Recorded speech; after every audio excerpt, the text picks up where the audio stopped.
जानवरों में गधा सबसे ज्यादा बुद्धिमान समझा जाता है। हम जब किसी आदमी को परले दर्जे का बेवकूफ कहना चाहते हैं तो उसे गधा कहते हैं। गधा सचमुच बेवकूफ है या उसके सीधेपन, उसकी निरापद सहिष्णुता ने उसे यह पदवी दे दी है, इसका निश्चय नहीं किया जा सकता। गाय सींग मारती है, ब्याही हुई गाय तो अनायास ही सिंहनी का रूप धारण कर लेती है। कुत्ता भी बहुत गरीब जानवर है, लेकिन कभी कभी उसे भी क्रोध आ ही जाता है, किंतु गधे को कभी क्रोध करते नहीं सुना न देखा।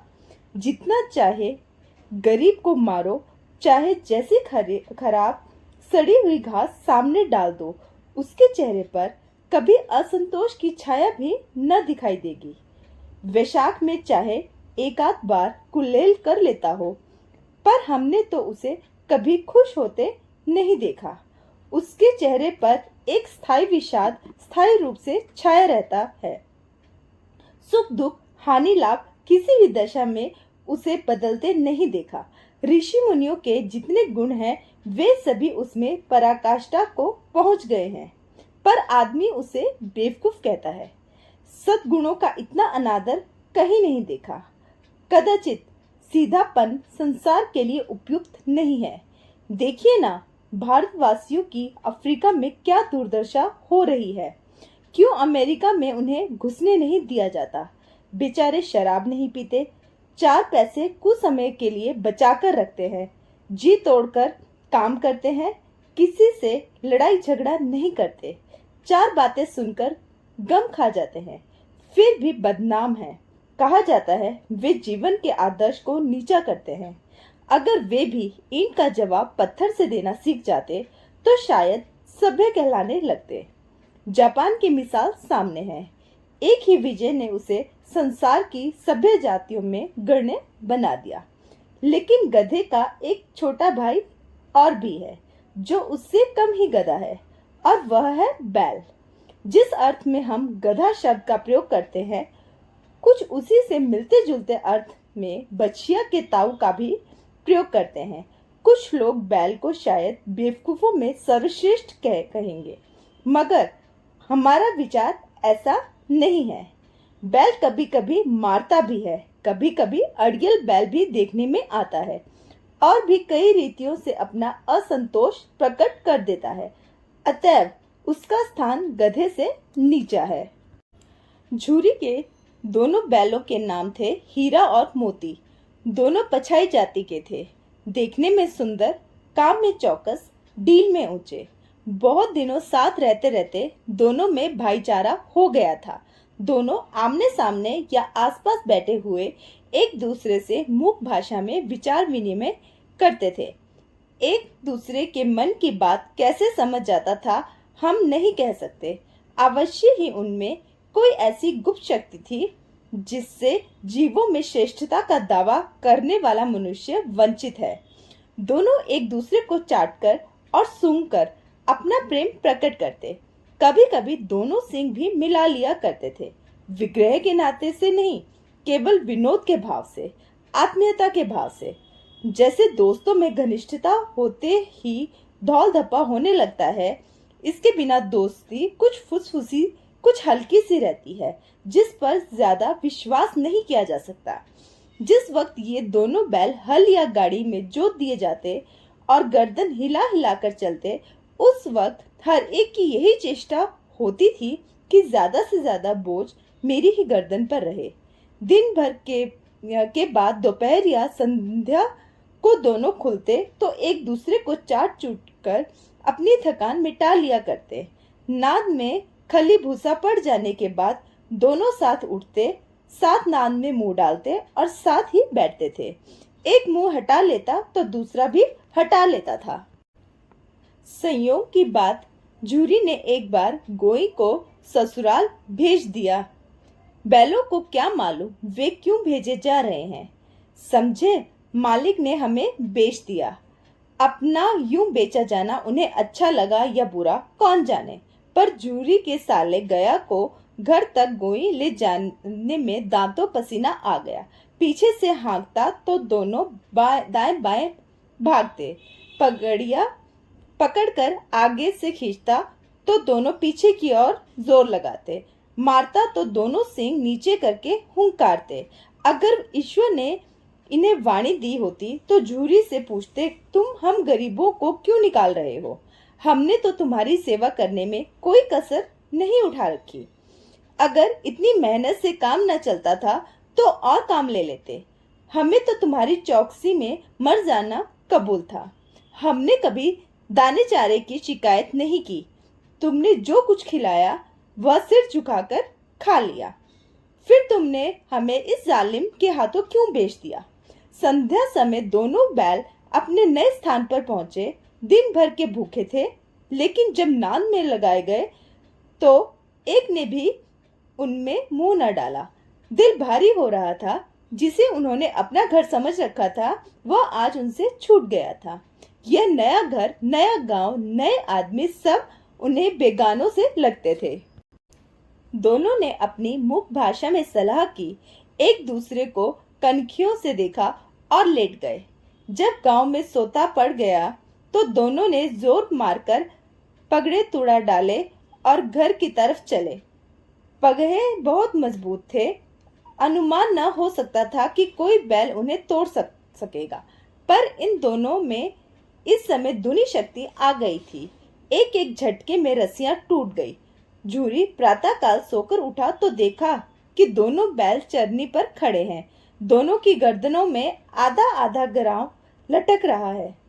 घुटने तक पांव कीचड़ से भरे हैं और दोनों की आंखों में विद्रोहमय स्नेह झलक रहा है। झूरी बैलों को देखकर स्नेह से गदगद हो गया। दौड़कर उन्हें गले लगा लिया। प्रेमालिंगन और चुंबन का वह दृश्य बड़ा ही मनोहर था। घर और गांव के लड़के जमा हो गए और तालियां बजा बजाकर उनका स्वागत करने लगे। गांव के इतिहास में यह घटना अभूतपूर्व न होने पर भी महत्वपूर्ण थी। बाल सभा ने निश्चय किया, दोनों पशु वीरों को अभिनंदन पत्र देना चाहिए। कोई अपने घर से रोटियां लाया, कोई गुड़, कोई चोकर, कोई भूसी। एक बालक ने कहा, ऐसे बैल किसी के पास न होंगे। दूसरे ने समर्थन किया, इतनी दूर से दोनों अकेले चले आए। तीसरा बोला, बैल नहीं है, वे उस जन्म के आदमी हैं। इसका प्रतिवाद करने का किसी को साहस न हुआ। झूरी की स्त्री ने बैलों को द्वार पर देखा तो जल उठी। बोली, कैसे नमक हराम बैल है कि एक दिन वहां काम न किया, भाग खड़े हुए। झूरी अपने बैलों पर यह आक्षेप न सुन सका। नमक हराम क्यों है? चारा दाना कुछ न दिया होगा तो क्या करते? स्त्री ने रोब के साथ कहा, बस तुम ही तो बैलों को खाना खिलाना जानते हो, और तो सभी पानी पिला पिला कर रखते हैं। झूरी ने चिढ़ाया, चारा मिलता तो क्यों भागते? स्त्री चिड़ी, भागे इसलिए कि वे लोग तुम जैसे बुद्धुओं की तरह बैलों को सहलाते नहीं, खिलाते हैं तो रगड़ कर जोतते भी हैं। ये दोनों ठहरे कामचोर, भाग निकले। अब देखूं कहां से खली और चोकर मिलता है। सूखे भूसे के सिवा कुछ न दूंगी, खाए चाहे मरे। वही हुआ। मजूर को बड़ी ताकीद कर दी गई कि बैलों को खाली भूसा ही दिया जाए। बैलों ने नान में मुंह डाला तो फीका फीका, ना कोई चिकनाहट, ना कोई रस। क्या खाए? आशा भरी आंखों से द्वार की ओर ताकने लगे। झूरी ने मजूर से कहा, थोड़ी सी खली क्यों नहीं डाल देता? मालकिन मुझे मार ही डालेगी। चुरा कर डाला। ना दादा, पीछे से तुम भी उन्हीं की सी कहोगे। दूसरे दिन झूरी का साला फिर आया और बैलों को ले चला। अब की उसने दोनों को गाड़ी में जोता। 2-4 बार मोती ने गाड़ी को सड़क की खाई में गिराना चाहा, पर हीरा ने संभाल लिया। वह ज्यादा सहनशील था। संध्या समय घर पहुंचकर उसने दोनों को मोटी रस्सियों से बांधा और कल की शरारत का मजा चखाया। फिर वही सूखा भूसा डाल दिया। अपने दोनों बैलों की खली चुनी, सब कुछ दी। दोनों बैलों का ऐसा अपमान कभी न हुआ था। झूरी इन्हें फूल की झड़ी से भी नहीं छूता था। उसकी टिटकार पर दोनों उड़ने लगते थे। यह मार पड़ी, आहत सम्मान की व्यथा तो थी ही, उस पर मिला सूखा भूसा, नाम की तरफ आंख तक न उठाई। दूसरे दिन गया ने बैलों को हल में जोता, पर इन दोनों ने जैसे पांव न उठाने की कसम खा ली थी। वह मारते मारते थक गया, पर दोनों ने पांव न उठाया। एक बार जब उस निर्दयी ने हीरा की नाक पर खूब डंडे जमाए, तो मोती का गुस्सा काबू के बाहर हो गया। हल लेकर भागा, हल, रस्सी, जुआ, जोत सब टूट टाट कर बराबर हो गया। गले में बड़ी बड़ी रस्सियां न होती तो दोनों पकड़ाई में न आते। हीरा ने मुख भाषा में कहा, भागना व्यर्थ है। मोती ने उत्तर दिया, तुम्हारी तो इसने जान ही ले ली थी, अब की बार मार पड़ेगी। पढ़ने दो, बैल का जन्म लिया है तो मार से कहां तक बचेंगे। गया दो आदमियों के साथ दौड़ा आ रहा था, दोनों के हाथों में लाठियां हैं। मोती बोला, कहो तो दिखा दूं कुछ मजा, मैं भी लाठी लेकर आ रहा है। हीरा ने समझाया, नहीं भाई, खड़े हो जाओ, मुझे मारेगा तो मैं भी एक दो को गिरा दूंगा। नहीं, हमारी जाति का यह धर्म नहीं है। मोती दिल में ऐंठ कर रह गया। गया आ पहुंचा, दोनों को पकड़कर ले चला। कुशल हुई कि उसने इस वक्त मारपीट न की, नहीं तो मोती भी पलट पड़ता। उसके तेवर देखकर गया और उसके सहायक समझ गए कि इस वक्त टाल जाना ही मसलहत है। आज दोनों के सामने फिर वही सूखा भूसा लाया गया। दोनों चुपचाप खड़े रहे। घर के लोग भोजन करने लगे। उस वक्त एक छोटी सी लड़की 2 रोटियां लिए निकली और दोनों के मुंह में देकर चली गई। उस एक रोटी से इनकी भूख तो क्या शांत होती, पर दोनों के हृदय को मानो भोजन मिल गया। यहाँ भी किसी सज्जन का वास है।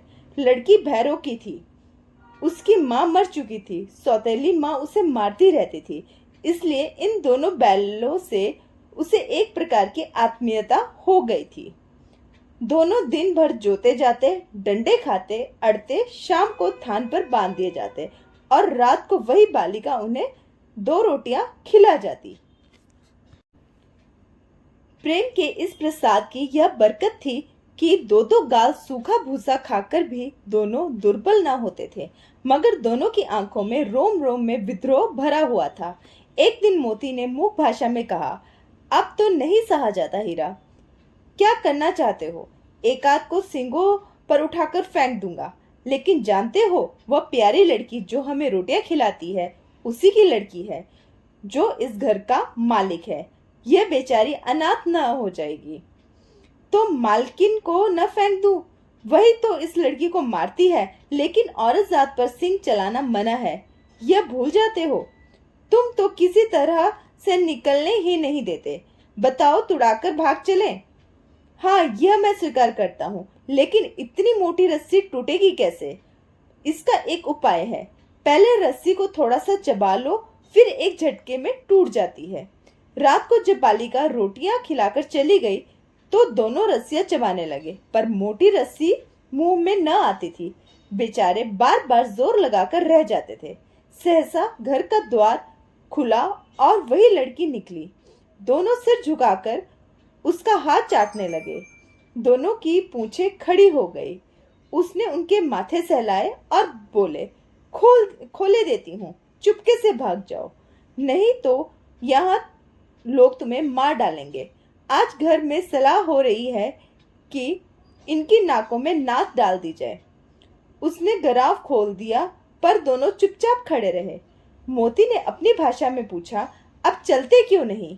हीरा ने कहा, चले तो, लेकिन कल इस अनाथ पर आफत आ जाएगी, सब इसी पर संदेह करेंगे। सहसा बालिका चिल्लाई, दोनों फूफा वाले बैल भागे जा रहे हैं। ओ दादा, दादा, दोनों बैल भागे जा रहे हैं, जल्दी दौड़ो। गया हड़बड़ाकर भीतर से निकला और बैलों को पकड़ने चला। वे दोनों भागे, गया ने पीछा किया। वह और भी तेज हुए। गया ने शोर मचाया, फिर गांव के कुछ आदमियों को भी साथ लेने के लिए लौटा। दोनों मित्रों को भागने का मौका मिल गया। सीधे दौड़ते चले गए, यहाँ तक कि मार्ग का ज्ञान न रहा। जिस परिचित मार्ग से आए थे उसका यहाँ पता न था। नए नए गांव मिलने लगे। तब दोनों एक खेत के किनारे खड़े होकर सोचने लगे, अब क्या करना चाहिए। हीरा ने कहा, मालूम होता है राह भूल गए। तुम भी बेतहाशा भागे। वहीं उसे मार गिराना था। उसे मार गिराते तो दुनिया क्या कहती। वह अपना धर्म छोड़ दे, लेकिन हम अपना धर्म क्यों छोड़े। दोनों भूख से व्याकुल हो रहे थे। खेत में मटर खड़ी थी। चरने लगे। रह रहकर आहट ले लेते, कोई आता तो नहीं है। जब पेट भर गया और दोनों ने आजादी का अनुभव किया तो मस्त होकर उछलने कूदने लगे। पहले दोनों ने डकार ली, फिर सींग मिलाए और एक दूसरे को ठेलने लगे। मोती ने हीरा को कई कदम पीछे हटा दिया, यहाँ तक कि वह एक खाई में गिर गया। तब उसे भी क्रोध आया, संभल कर उठा और फिर मोती से भिड़ गया। मोती ने देखा खेल में झगड़ा हुआ चाहता है तो किनारे हट गया। अरे यह क्या, कोई सांड डौंकता चला आ रहा है। हाँ, सांड ही है। वह सामने आ पहुंचा। दोनों मित्र बंगले झांक रहे हैं। सांड पूरा हाथी है। उसने भिड़ना जान से हाथ धोना है, लेकिन न भिड़ने पर भी तो जान बचती नहीं नजर आती। इन्हीं की तरफ आ भी रहा था। कितनी भयंकर सूरत है। मोती ने मूक भाषा में कहा, बुरे फंसे, जान बचेगी, कोई उपाय सोचो। हीरा ने चिंतित स्वर में पूछा, अपने घमंड में भूला हुआ है। आरजू विनती न सुनेगा। भाग क्यों न चले। भागना कायरता है तो फिर यही मरो। बंदा तो 9-2-11 होता है, और जो दौड़ाए तो फिर कोई उपाय सोचो जल्द। उपाय यही है कि उस पर दोनों जने एक साथ चोट करें। मैं आगे से रगेदता हूँ, तुम पीछे से रगेदो। दोहरी मार पड़ेगी तो भाग खड़ा होगा। मेरी और झपटे, तुम बगल से उसके पेट में सींग घुसेड़ देना। जान जोखिम है पर दूसरा उपाय नहीं है। दोनों मित्र जान हथेलियों पर लेकर लपके। सांड को भी संगठित शत्रुओं से लड़ने का तजुर्बा न था। वह तो एक शत्रु से मल्लयुद्ध करने का आदी था। ज्यों ही हीरा पर झपटा, मोती ने पीछे से दौड़ाया।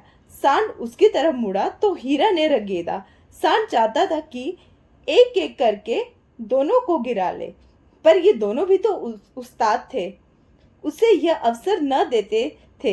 एक बार सांड झल्लाकर हीरा का अंत कर देने के लिए चला तो मोती ने बगल से आकर पेट में सींग भोंक दी। सांड क्रोध में आकर पीछे फिरा तो हीरा ने दूसरे पहलू में सींग चुबा दिया। आखिर बेचारा जख्मी होकर भागा और दोनों मित्रों ने दूर तक उसका पीछा किया, यहाँ तक कि सांड बेदम होकर गिर पड़ा। तब दोनों ने उसे छोड़ दिया। दोनों मित्र विजय के नशे में झूमते चले जाते थे। मोती ने अपनी सांकेतिक भाषा में कहा, मेरा जी तो चाहता था कि बच्चा को मार ही डालूं। हीरा ने तिरस्कार किया, गिरे हुए बैरी पर सींग न चलाना चाहिए। यह सब ढोंग है। बैरी को ऐसा मानना चाहिए कि फिर न उठे। अब घर कैसे पहुंचे वो सोचो। पहले कुछ खा ले तो सोचे। सामने मटर का खेत था। मोती उसमें घुस गया। हीरा मना करता रहा पर उसने एक न सुनी। अभी दो ही 4 ग्रास खाए थे कि 2 आदमी लाठियां लेकर दौड़ पड़े और दोनों मित्रों को घेर लिया। हीरा तो मेड़ पर था, निकल गया। मोती सींचे हुए खेत में था। उसके खुर कीचड़ में धंसने लगे, न भाग सका, पकड़ लिया गया। हीरा ने देखा संगी संकट में है तो लौट पड़ा। फंसेंगे तो दोनों फंसेंगे। रखवालों ने उसे भी पकड़ लिया। प्रातःकाल दोनों मित्र कांजी हाउस में बंद कर दिए गए। दोनों मित्रों को जीवन में पहली बार ऐसा साबित पड़ा कि सारा दिन बीत गया और खाने को एक दिन का भी न मिला। समझ में ही न आता था यह कैसा स्वामी है। इससे तो गया फिर भी अच्छा था। यहाँ कई भैंसे थी, कई बकरियां, कई घोड़े, कई गधे, पर किसी के सामने चारा न था। सब जमीन पर मुर्दों की तरह पड़े थे। कई तो इतने कमजोर हो गए थे कि खड़े भी न हो सकते थे। सारा दिन दोनों मित्र फाटक की ओर टकटकी लगाए ताकते रहे, पर कोई चारा लेकर आता न दिखाई दिया। तब दोनों ने दीवार की नमकीन मिट्टी चाटनी शुरू की, पर इससे क्या तृप्ति होती। रात को भी जब कुछ भोजन न मिला तो हीरा के दिल में विद्रोह की ज्वाला दहक उठी। मोती से बोला, अब तो नहीं रहा जाता मोती। मोती ने सिर लटकाए हुए जवाब दिया, मुझे तो मालूम होता है कि प्राण निकल रहे हैं। इतनी जल्दी हिम्मत ना हारो भाई। यहाँ से भागने का कोई उपाय निकालना चाहिए। आओ दीवार तोड़ डालें। मुझसे तो अब कुछ नहीं होगा। बस इसी बूते पर अकड़ते थे। सारी अकड़ निकल गई। बाड़े की दीवार कच्ची थी, हीरा मजबूत तो था ही। अपने नुकीले सींग दीवार में गड़ा दिए और जोर मारा तो मिट्टी का एक चिपट निकल गया। फिर तो उसका साहस बढ़ा। उसने दौड़ दौड़ कर दीवार पर चोटें की और हर चोट में थोड़ी थोड़ी मिट्टी गिराने लगा। उसी समय कांजी हाउस का चौकीदार लालटेन लेकर जानवरों की हाजिरी लेने आ निकला। हीरा का यह उजड़पन देखकर उसने उसे कई डंडे रसीद किए और मोटी सी रस्सी से बांध दिया। मोती ने पड़े पड़े कहा, आखिर मार खाई क्या मिला? अपने बूते भर जोर तो मार दिया। ऐसा जोर मारना किस काम का कि और बंधन में पड़ जाए। जोर तो मारता ही जाऊंगा, चाहे कितने भी बंधन पड़ते जाए। जान से हाथ धोना पड़ेगा। कुछ परवाह नहीं, यूं भी तो मरना ही है। सोचो दीवार खुद जाती तो कितनी जाने बच जाती। इतने भाई यहाँ बंद है, किसी की देह में जान नहीं। 2-4 दिन और यही हाल रहा तो सब मर जाएंगे। हाँ यह बात तो है। अच्छा तो ला फिर मैं भी जोर लगाता हूँ। मोती ने भी दीवार में उसी जगह सींग मारा। थोड़ी सी मिट्टी गिरी और फिर हिम्मत पड़ी। फिर तो वह दीवार में सींग लगाकर इस तरह जोर करने लगा मानो किसी प्रतिद्वंदी से लड़ रहा है। आखिर कोई 2 घंटे की जोर आजमाई के बाद दीवार ऊपर से लगभग 1 हाथ गिर गई। उसने दूनी शक्ति से दूसरा धक्का मारा तो आधी दीवार गिर पड़ी। दीवार का गिरना था कि अधमरे से पड़े हुए सभी जानवर चेत उठे। तीनों घोड़ियां सरपट भाग निकली। फिर बकरियां निकली। इसके बाद भैंसें भी खिसक गई, पर गधे अभी तक ज्यों के त्यों खड़े थे। हीरा ने पूछा, तुम दोनों क्यों नहीं भाग जाते? एक गधे ने कहा, जो कहीं फिर पकड़ लिए जाए तो क्या हर्ज है? अभी तो भागने का अवसर है। हमें तो डर लगता है हम यहीं पड़े रहेंगे। आधी रात से ऊपर हो चुकी थी।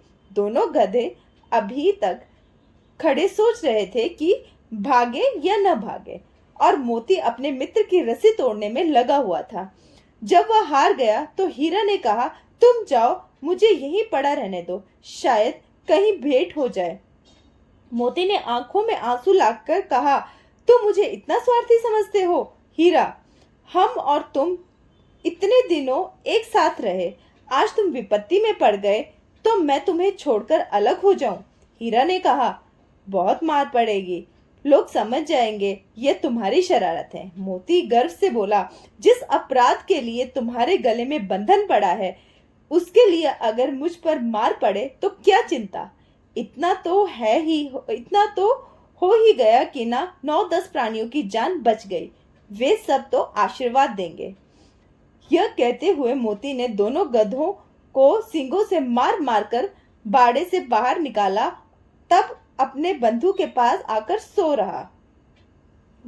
भोर होते ही मुंशी और चौकीदार तथा अन्य कर्मचारियों में कैसी खलबली मची, इसके लिखने की जरूरत नहीं है। बस इतना ही काफी है कि मोती की खूब मरम्मत हुई और उसे भी मोटी रस्सियों से बांध दिया गया। 1 सप्ताह तक दोनों मित्र वहां बंधे पड़े रहे। किसी ने चारे का एक तृण भी न डाला। हाँ, एक बार पानी दिखा दिया जाता था, यही उनका आधार था।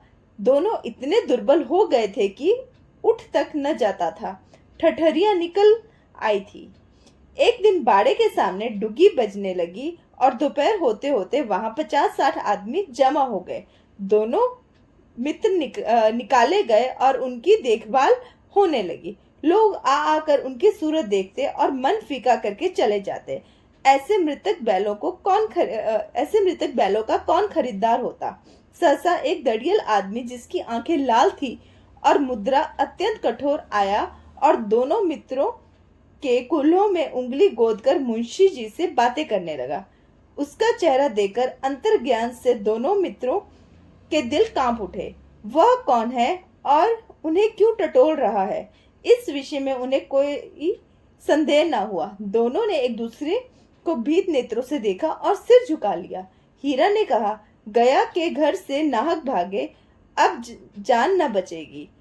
मोती ने अश्रद्धा के भाव से उत्तर दिया, कहते हैं भगवान सबके ऊपर दया करते हैं, उन्हें हमारे ऊपर क्यों दया नहीं आती। भगवान के लिए हमारा मरना जीना दोनों बराबर है। चलो अच्छा ही है, कुछ दिन उसके पास तो रहेंगे।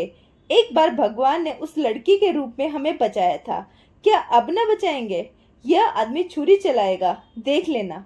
तो क्या चिंता है, मांस खाल सींग हड्डी सब किसी न किसी काम आ जाएगी। नीलाम हो जाने के बाद दोनों मित्र उस दड़ियल के साथ चले।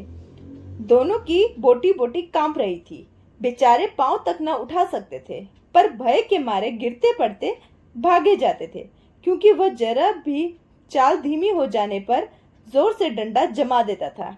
राह में गाय बैलों का एक रेवड़ हरे हरे हार में चरता नजर आया। सभी जानवर प्रसन्न थे, चिकने चपल, कोई उछलता था, कोई आनंद से बैठा पागुर करता था। कितना सुखी जीवन था इनका, पर कितने स्वार्थी है सब। किसी को चिंता न थे कि उनके दो भाई बर्दिक के हाथ पड़े हैं, कैसे दुखी हैं।